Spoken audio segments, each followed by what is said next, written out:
నైపుణ్యం కలిగిన యువతే దేశానికి పునాది. ఎంపీ శ్రీభరత్. దేశ అభివృద్ధికి నైపుణ్యం కలిగిన యువతే బలంగా నిలుస్తారని నమ్మకం వ్యక్తం చేశారు ఎంపీ శ్రీభరత్. స్థానిక విశాఖపట్నం పశ్చిమ నియోజకవర్గంలోని గోపాలపట్నం జెడ్పీ హై స్కూల్లో గురువారం నిర్వహించిన మెగా జాబ్ మేళాలో ఎంపీ శ్రీభరత్ ముతుకుమిల్లి గారు పాల్గొన్నారు. ఈ కార్యక్రమం కేంద్ర రాష్ట్ర ప్రభుత్వాల సహకారంతో స్కిల్ డెవలప్మెంట్ కార్పొరేషన్ ఆధ్వర్యంలో నిర్వహించబడింది.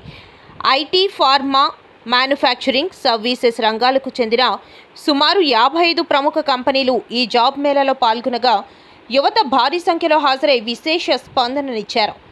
ఈ సందర్భంగా ఎంపీ శ్రీభరత్ గారు మాట్లాడుతూ, ఇలాంటి జాబ్ మేళాలు ఉద్యోగ అవకాశాల కంటే ముందు యువతలో కొత్త ఆశలు నింపే కార్యక్రమాలుగా నిలుస్తాయి అని పేర్కొన్నారు.